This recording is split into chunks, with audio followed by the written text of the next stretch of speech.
Tegnap a Maconkai víztározó sekélyvízi szakaszán főként kisméretű pontyokra horgásztunk.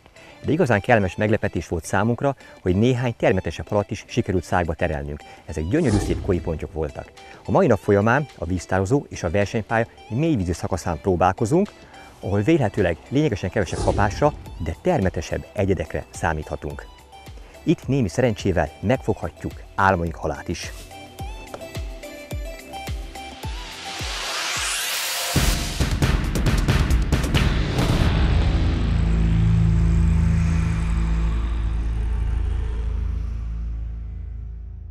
A mai nap is alapozó etetéssel indul, ezt kiválasztom a megfelelő botot, igen, ennek van a zsinór klipsze pont 80 méteren kiakasztva. Nagyon érdekes és fontos információ, hogy itt sem kell távolabb horgászni, tehát a 80 méteres horgászat, pontosabban alapozás bőven megteszi. A későbbiek folyamán hasonlóan, mint hogy a sekélyvízben tettük, ha szükségeltetik, az etetés mögé nyúlva 5, 10, 15 vagy akár 20 méterrel könnyen megfoghatók az annak a peremén tartózkodó nagy testű alak. Most persze, hogy mennyire könnyen, az a későbbiek folyamán ki fog derülni. Gábor, Józsi, kezdhetjük az alapozeretést. A horgot természetesen az alapozeretés idejére leveszem, dobókesztyűt újfent felveszem a biztonságos dobások érdekében. Így garantáltan nem vágja el az ujjamat. Mindhárman a brutál liver, azaz a brutális máj fantáziai vetetőanyaggal etetünk, és ezzel is fogunk horgászni.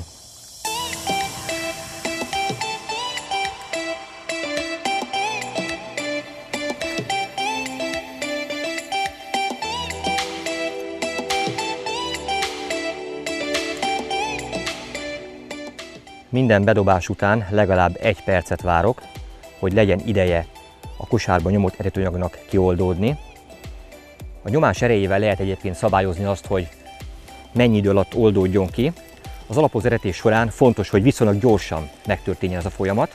Nyilván a későbbiek folyamán egy kicsit keményebben, a horgászat során egy kicsit keményebben szoktuk belenyomni a kosárba a kaját, annak érdekében, hogy lassan, de folyamatosan oldódjon ki abból, és a később érkező termetes halak is találjanak finom, süllyedő szemcséket.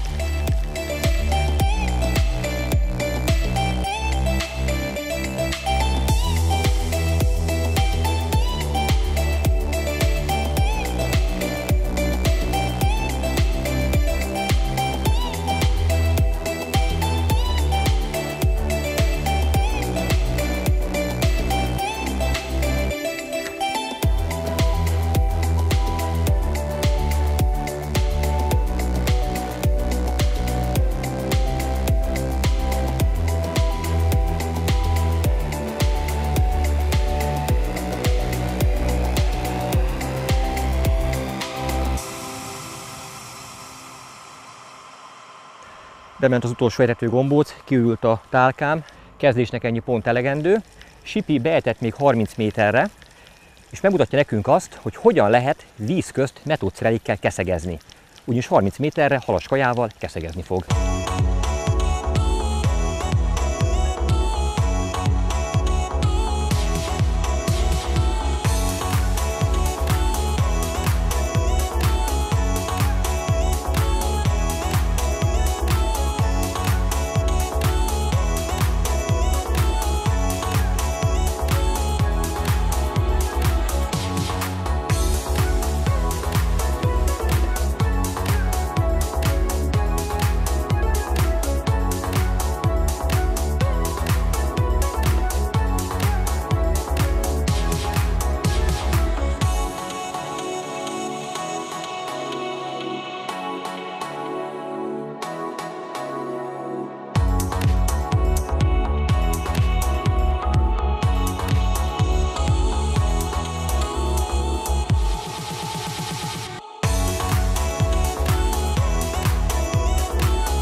Ez már nem kis játékos.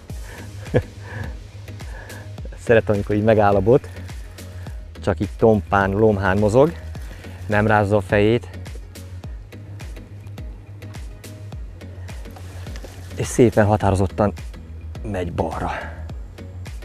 A fárasztás technikája itt is ugyanaz, mint a kisebb testű alaknál, sőt, itt még sokkal fontosabb, hogy egyértelműen a botot balra vagy jobbra tartva próbáljuk meg a halat kifordítani a menekülési irányából, ezzel is belekényszerítve abba a szektorba, abba a területbe, ahol horgászunk, hogy ne akadjunk össze a szomszédokkal.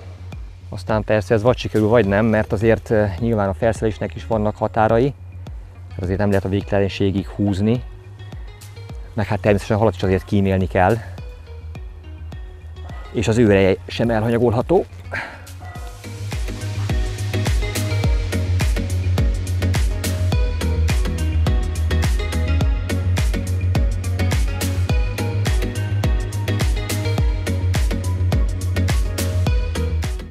Természetesen a kezdés nem más, mint egy gyönyörű koi-ponty ezen a vízterületen is. Az első és legfontosabb minden esetben a halak biztonsága, főleg az ilyen gyönyörű nagy testű halaknál. Kiemelten fontos ez. Nem véletlen, hogy kötelező minden horgász számára a maconkai víztározón a pontymatrac használata, és a nagyméretű pontymerítő, amellyel biztonságosan megszágolható egy ilyen vagy ettől nagyobb méretű hal is. Ettől szebb és színesebb kezdetet el sem tudtam volna képzelni.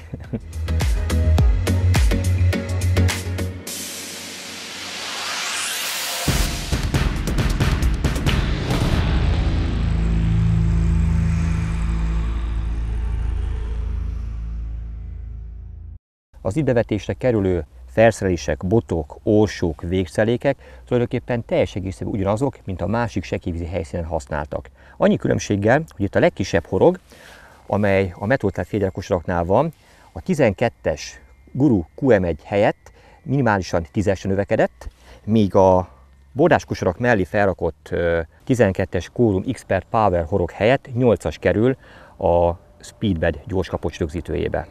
Ennek oka az, hogy a csalik mérete is egy kicsivel nagyobb lesz, amit itt használunk, illetve hát a halak mérete is ezt kívánja a biztos akadás érdekében. A 8-as méretű horog talán egy kissé nagynak tűnhet, miközben ez egy öblös, nagyon jól akadó horog.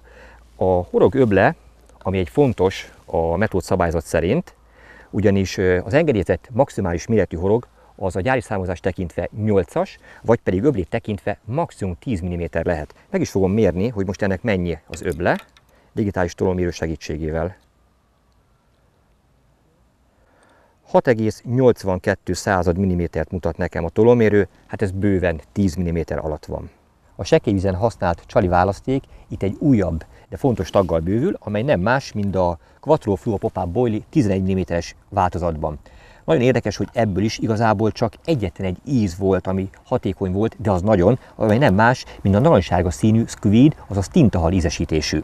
Ennek a csalinak a felhajtó ereje teljes mértékben megegyezik a másik nagy favorit csalinkkal, a fluo oldódó lebegő édestanász pelettel, ebből is a kisebbik 12 mm-es változattal. Ez a két csali tökéletesen passzolt a pelletfégyelő kosárral kombinált végszerékhez, ahol ugye a nagyobb méretű 8-as horog és 10-es csalitüske volt. Ez így egy könnyen felszippantható, kibalanszírozott csali. Míg a másik metód flat fégyelkosárral kombinált végszerékeknél a hibrid metód peleteket használtuk, szintén csalitüskére tűzve, és most jön még egy olyan hasznos trükk, amivel ezeket a csalikat és kosaras keverékeket még hatékonyabbá tudtuk tenni. Ezt nem más mutatja be, mint Sisa Józsi, az aromák nagymestere.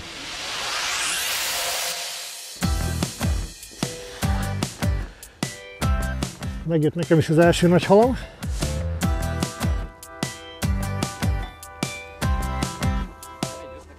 A jól sikerült alapozóetetés után, ha szerencsénk van, mindjárt halunk van, mint ez bizonyította Gábornak is az első dobásra, egy gyönyörű szép koi-ponty. Nekem is ez az első dobásom, és lám itt egy szép hal.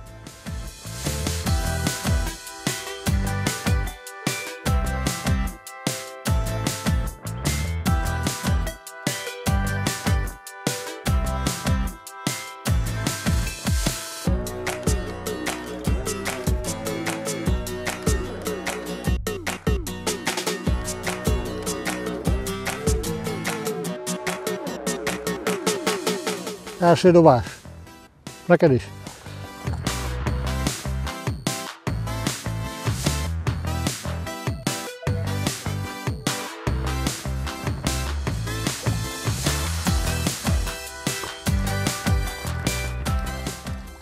Új, de gyönyörű nagy hal.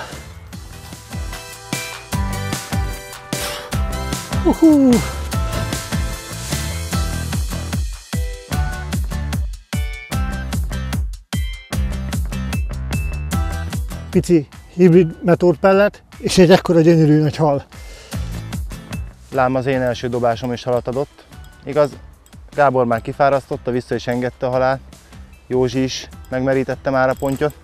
Én itt középen megszeppenve vártam, hogy talán nekem is meg lesz az első. Aztán még Józsit csodáltam, milyen ügyesen fáraszt. Nekem is elhúzta egy véletőleg szép ponty a csalimat.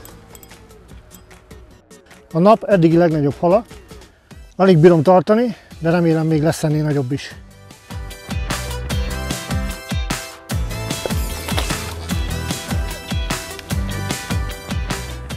Már megmutatta magát, szép tőponty van a horgomon.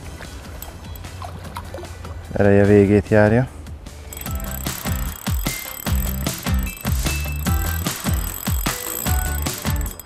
Nem.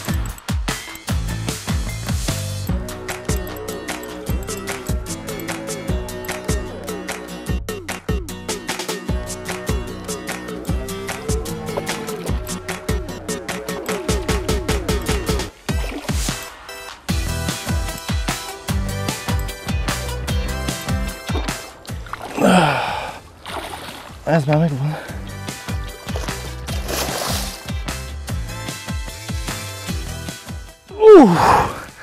Ez nem pici halacska. Józsi, látom, már pontzsákban van a halad. Azunkán van egy olyan szabály, hogy a 10 kg felüli pontyot a halőrnek jelezni kell, ők megmérik, regisztrálják, hiszen Európa legnagyobb rekord listájával büszkélkedhetnek, és pontos adatbázisuk van szinte minden halról. Így amíg a halőr megérkezik, halak védelme érdekében azokat pontzsákba kell helyezni. Látható, a horog nagyon jól akadt. Csalitüskér ugyan már leesett a kis metód hibrid pellet. Az akadás tökéletes. Kicsi a horog, de nagyon jól fogta itt a hal száját. Még bírom kiakasztani. Józsi hala nem egészen 5 percig volt a nap legnagyobb hala. Sajnos Józsi ennél sikerült nagyobbat fognom. De hát ez legyen legnagyobb a jó. Gratulálok! Íme a hibrid metód pellet legújabb rajongója. Légy szíves, gyertek már ide a gátnak az elejére, mert van 2 nagy halunk mélegelni. Köszönöm szépen! 14,55. Méregelés megvolt, és most a 2 szép halat visszatesszük. A 2 közös súlya közel 30 kg.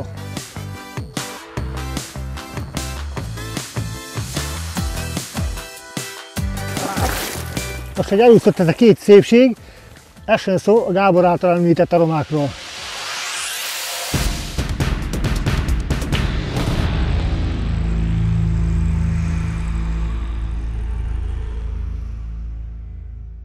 Józsi, nagyon szép halakkal nyitottátok a sort Gáborral közösen. Nem hétköznapi méretű halakat sikerült már mindjárt szájba terelni. Mi az az apró trükk, ami segít annak érdekében, hogy folyamatosan fent tudjátok tartani a nagy testhalak érdeklődését? Maconkán az aroma használatának mindig is nagy jelentősége volt, és van. Gondoljunk bele, bement egy alapozó etetés, ha ugyanazzal az etetőanyaggal dobunk az etetésre, nem tűnik ki abból a közegből. Ezért aromaimpulzusokkal irányítjuk a halat a kosár közelébe. Én ehhez a Fluo Energy termékcsalád töményaromáit használtam, amely 2017-től kerül forgalomba, neve Metód Spray. Józsi, hány különböző ízváltozatban kerül ez majd forgalomba? A Fluo Energy termékcsalád mindegyik ízével, azaz 6 különböző változatban. Mi a különbség a Metód Spray és a hasonló ízben forgalomba kerülő Fluo Essentia között? Teljesen más a 2 aromahordozóanyaga. A Fluo Essentia olyan sűrű aroma, amely ellenállhatatlan ízével és oldódás közben képződő felhőjével kelti fel a halak figyelmét, és akár 30 percig is dolgozik. A Metód Spray nem olyan sűrű, de nagyon tömény aromakoncentrátum, amely robbanásszerűen rendkívül gyorsan hat. Ennek köszönhetően volt több olyan kapásom is, ami 1 percen belül bekövetkezett, még versenykörülmények között is.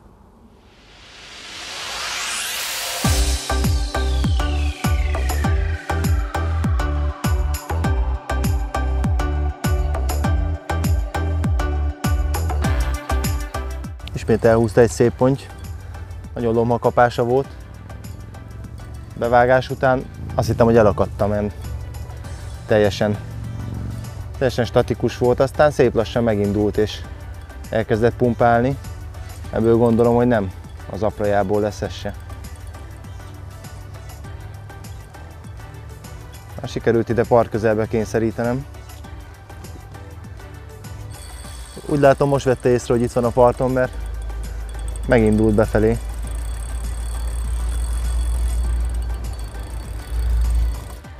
Józsi csak nem elhúzta.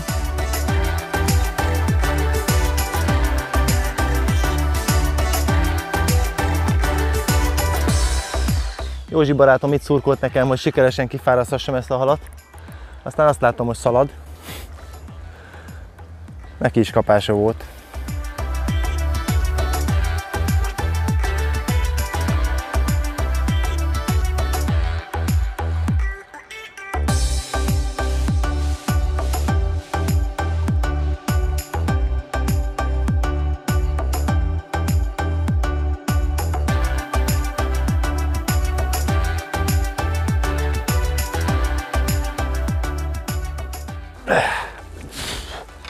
Megvan.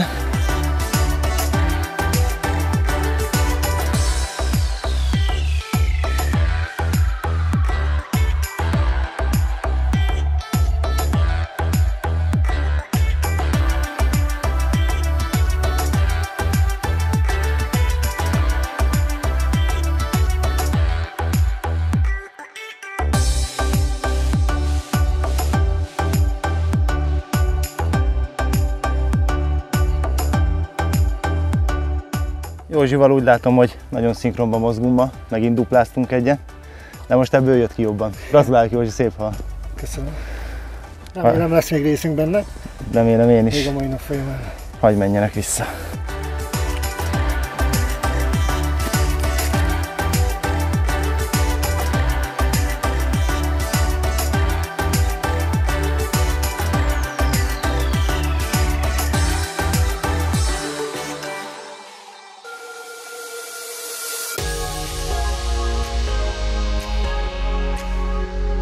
Mivel a szerelék nincs felül megütköztetve, ezért a hal tulajdonképpen végtelenségig tudja húzni, ezért a horgásznak mindenképpen közbe kell avatkozni annak érdekében, hogy az akasztás biztos legyen. Tehát ugye ez nem egy önakasztós módszer, a horgot a bot megemelésével be kell húzni a hal szájába. De ezekkel a tűhegyes, öblös horgokkal általában már nem szükséges nagyot bevágni, mint hogy ez most is látható volt.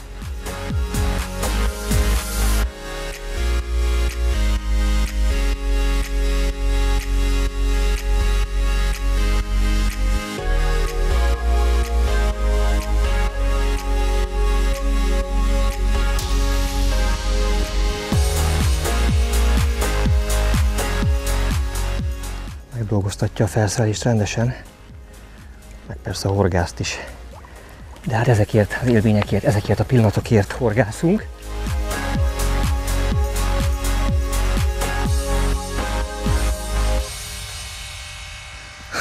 Itt a csali, 11 mm-es tintavízesítésű popáboili, tökéletesen akadt. Egy újabb csodálatos kapitális macunkai ponty kicsi csalival. Kitanult öreg harcos már ez is, hiszen látszik, hogy sokszor volt horgom, de a finomságnak nem tudott ellenállni.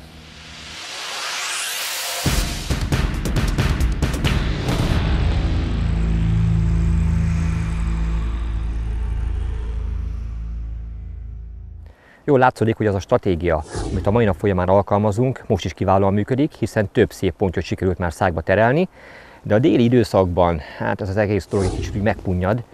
Nagyon nehezen tudunk kapáskicsikarni, még a legjobb csalikkal, legjobb etetőanyaggal is. Gábor, mi lehet ennek az oka? Az, hogy ebben a meleg időben a termetes halak is, mint a többi, elemelkednek a mederfenéktől, víz közé, ott lebegnek, és már inaktívak, tehát nem táplálkoznak. Hát vagy szerintem táplálkoznak, csak nem ott, ahol mi fölkínáljuk a csalit, nem? Igen, igen. Ilyenkor lehetne próbálkozni ugye az igrik technikával, de ez itt maconkán nem túl eredményes. A másik lehetőség, hogy nekiállunk keszegezni víz közt. Erre dolgoztunk egy nagyon hatékony keszegező végszereléket, amely teljesen megfelel a Method OB szabályzatának, tehát belső zsinórvezetésű kosárral rendelkezik, Én ehhez egy 25 g-os pelletfédert választottam, amelynek az alsó vezetőszárát kicsit meggörbítettem, ugye ezt fel kell melegíteni a csövet, kicsit meghajtani és azonnal hideg vízbe, vagy hát most ugye jelenleg tóvízbe tenni, és akkor ez szépen így marad. Mi ennek a jelentősége? Miért nem hagytad eredeti változatában? Miért görbítetted meg így a csövet?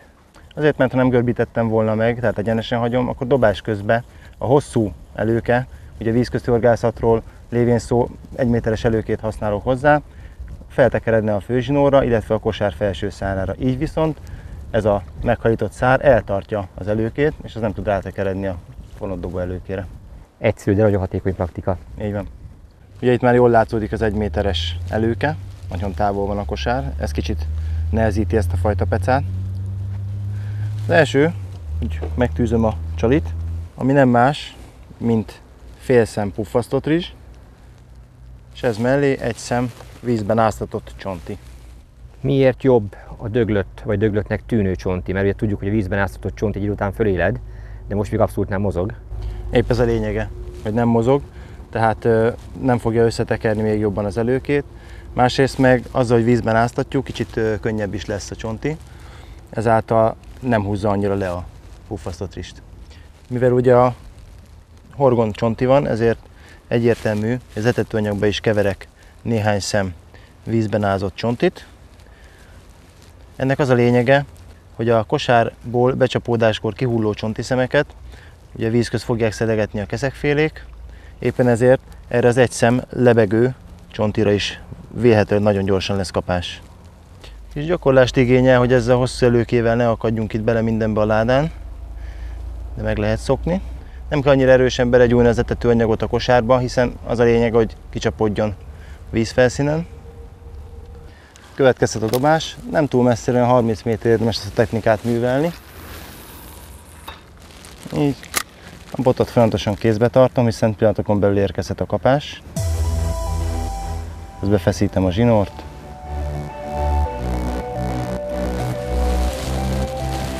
Meg is van, nem túl nagy, de ez ebben az órában, amikor a halfogás szinte nulla, minden gramm aranyat ér.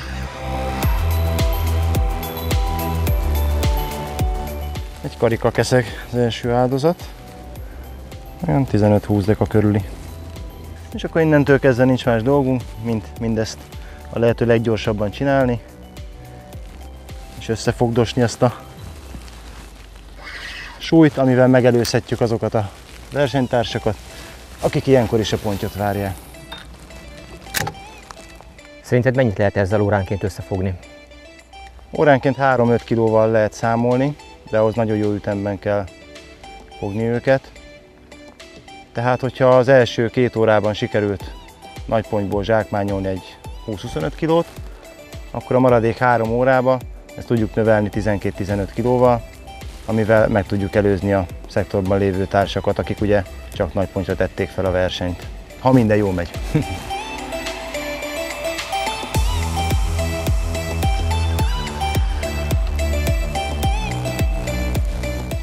Jól látszódik, hogy te teljesen más jellegű etetőanyagot használsz a keszegezéshez, mint amit a pontyoknak kínálunk. Miért?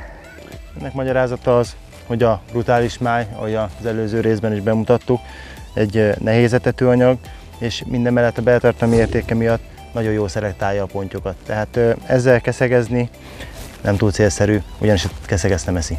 Ezzel szemben, amit használok, az egy magas hallisztartalmú etetőanyag, ami könnyű szemcseméretű, tehát tulajdonképpen ideális is nekem ez a fajta módszerhez. Ez nem más, mint a Haldorado Top Method Féder családból Maximum Green és a Premium Hollywood keveréke. E két keverék egyébként nagyon jó metódos keverék, csak ugye hát itt a maconkai víztarozó keszegje is már rászoktak annyira a halas kajákra, hogy ugye megdöbbentő, azt tapasztaltuk, hogy szinte előbb lehet a halas jellegű etetőanyagokkal keszeget fogni, mint a klasszikus, édes, fűszeres etetőanyagokkal. Már rázza is a spiccet. Szépen összeállt a hal neked. Most van ott rendesen. Ilyenkor lehet haladni ezzel a technikával. Ha már említetted a Premium Hollywood etetőanyagot, mint ennek a keveréknek egy meghatározó összetevőjét, akkor mondjuk el a kedves nézőknek, hogy ez a Top Method Féder család egyik jeles tagja volt. Azért múlt idő, mert az elmúlt 2 évben sajnos ez nem volt kapható. de sikerült megoldanunk, és 2017-től újra kereskedelmi forgalomba kerül.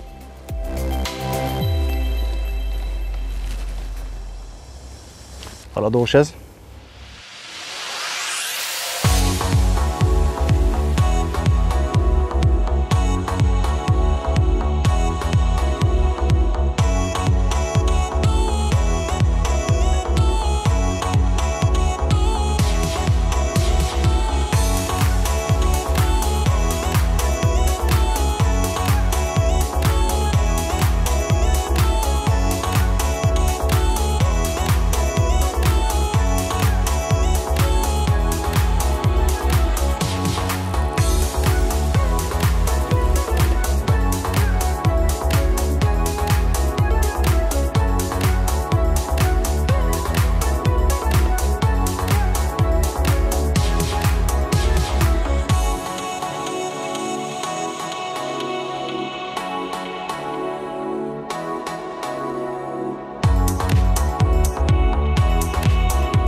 Nagyon fürge ponty van a horgomon. Ilyen erős hallal nem is találkoztam mai nap folyamán. Part szélében is olyan agresszíven tartja magát, annyira erősen küzd.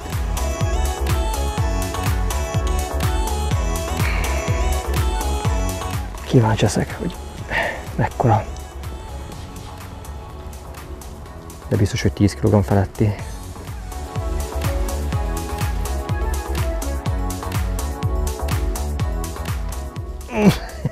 Meg vagy.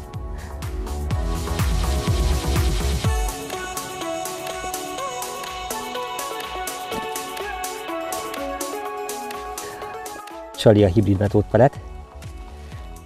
Egy szem. Gyönyörűen akadta szakálni, aki horog. Gratulálok az újabb szép pontyodhoz, Gábor. Köszönöm szépen. Én közben lelkesen keszegezek, de hát ugye ez az, amiről beszéltünk, hogy hiába nyújt biztos fogást a keszegezés, ugyanakkor rizikós is, hiszen a versenytársak még ilyenkor is foghatnak egy-egy szép pontyot. Jó, de ne feledd el azt, hogy esetlegesen most velem szemben buktál mondjuk 10-12 kilót, de a szektorban még mindig megőrizheted a második, legrosszabb esetben a harmadik helyedet. Így van. Vegyes horgászattal fel lehet kerülni a dobogóra, hiszen az én példám is ezt mutatta az első Haldorado Method Feeder kupán, de az biztos, hogy itt nyerni kizárólag azt tud, aki céltudatosan végigpontyozza az 5 órát. És persze fog is. Az nem árt hozzá. Úgy gondolom, hogy az elmúlt 2 horgásznap, amelyet velünk töltöttek a vízparton, ékes bizonyíték arra, hogy milyen komoly és összehangolt munkára van szükség annak érdekében, hogy egy-egy versenyen eséllyel induljunk a dobogóért. Miközben gyakorta még ez is kevés ahhoz, hogy egy-egy versenyt megnyerjünk. Azonban semmiképpen sem nevezném haszontalannak a vízparton eltöltő sok-sok napot, hiszen ezek segítenek minket ahhoz, hogy kifejlesztünk olyan termékeket, amelyek kiélezett helyzetben is megállják a helyüket. Újfent egy rendkívül eredményes horgásznapot tudhatunk magunk mögött, sok szép, kapitális pontyot tudtunk a mai nap folyamán partra segíteni. Ha az itt bemutatott praktikák tetszettek, próbálják ki önök is.